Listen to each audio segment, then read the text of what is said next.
Right, so now let's move on to talk about the new CEO of NPR. She actually got the job in January, but she's kind of come to public attention after a veteran editor has essentially resigned.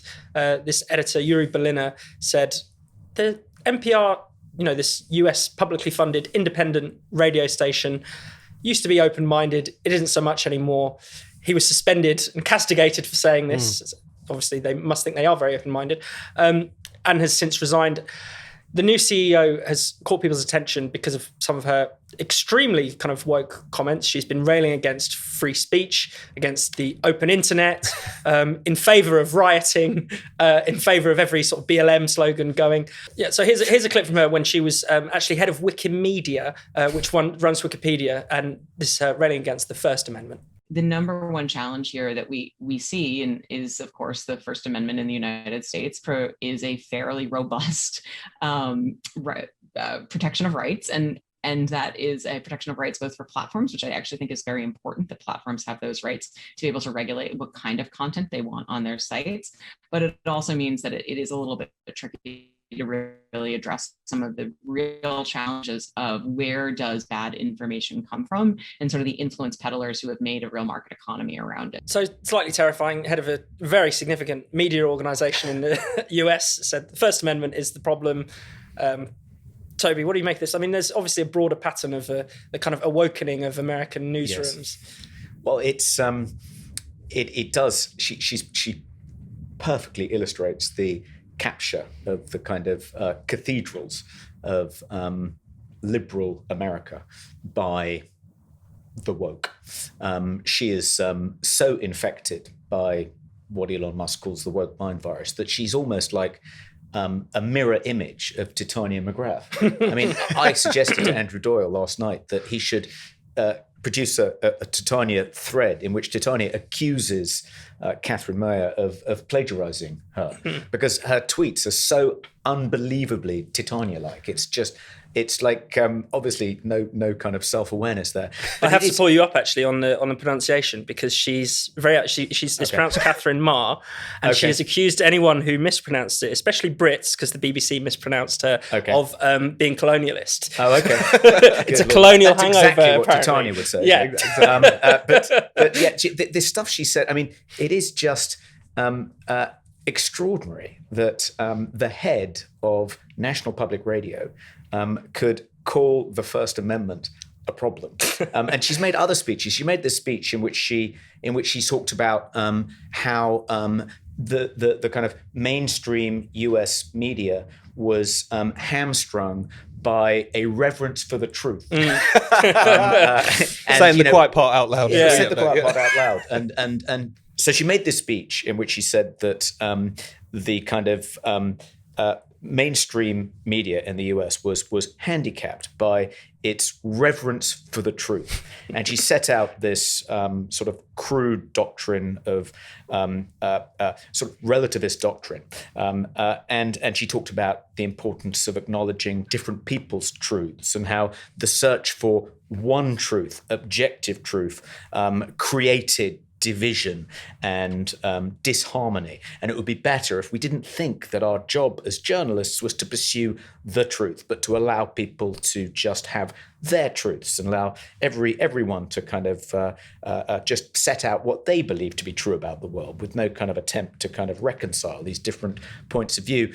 It was I mean, one odd thing about that, I mean, of course we know that the kind of American progressive ruling class has kind of drunk the postmodern Kool-Aid, and they all believe in this doctrine. They've been taught it as, humanities students by grievance studies professors, and they've read Judith Butler and so forth, and they think everything's a social construct, and any attempt to try and define objective truth is just an act of kind of colonialist oppression and white supremacy and the rest of it. But what's odd is that they kind of that they believe this, and they're perfectly happy to set it out in the way she's just done. But at the same time, in order to discredit anyone who challenges their agenda, they'll reach for the fact checkers. They'll describe what somebody's saying as misinformation or disinformation. It's like, well, hang on a minute, isn't it you that is fetishizing factfulness as a way of trying to discredit your opponents. How do these two, how does the kind of reliance on fact checkers and this kind of visceral horror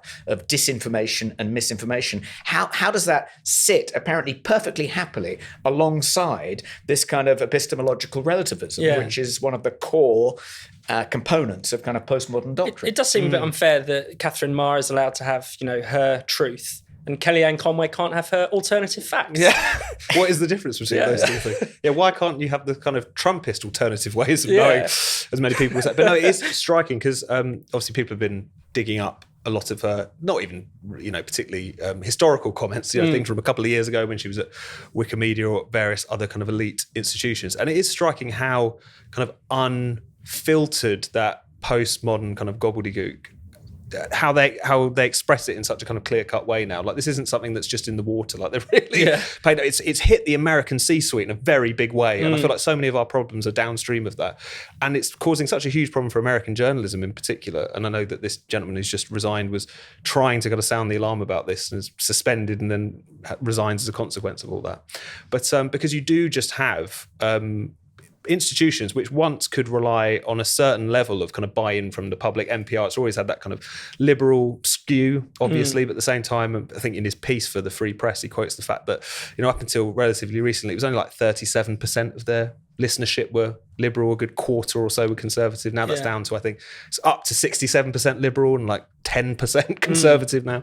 And it's a sort of telling that as the American newsroom has become more wokeified, the more and more it's turning people away. People just aren't trusting them. And one of the cases that he flags up, which is so telling, was when the Hunter Biden laptop story broke in 2020. And their managing editor went on air, on the record, to say, we're not interested in stories that aren't real stories. Yeah.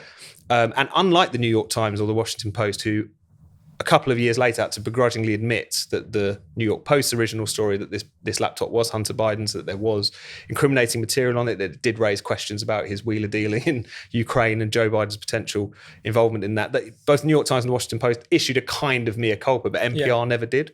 So it's just another example of how the more that the kind of American ruling class has become more woke, not only are they kind of eviscerating what are supposed to be their own journalistic principles, but also they're losing any legitimacy with the public. I mean, this is almost a kind of cartoonish example of that they appoint this new CEO at this quite crucial juncture for them. And it's someone who, as Toby says, is indistinguishable from Titania McGrath.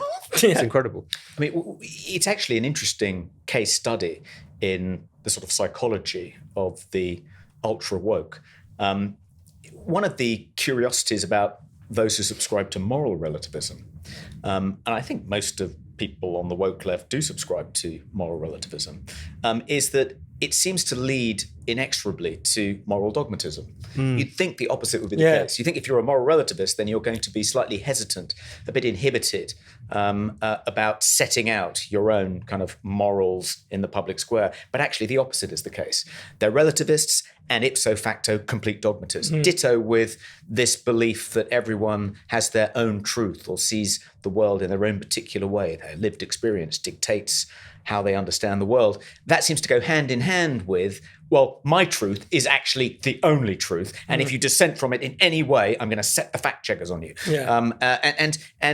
It has caused a crisis in American journalism, to a lesser extent in British journalism too. And I think the relativism predated the capture of the kind of cathedrals of American journalism by the woke. Because of course, if you believe nothing is true, and if you believe in moral relativism, that renders you susceptible to capture by a kind of ideological group of committed, fanatical advocates, as they have been. But the danger is, what's inevitable is that even as, the woke mind virus begins to fade and people develop antibodies and so forth, and we develop herd immunity, so another virus, because they aren't anchored in the truth, in actually a shared set of moral values anymore, because they think all of that is redundant and indefensible, they're incredibly susceptible to being captured by something else. The next mania. The next mania. Yeah.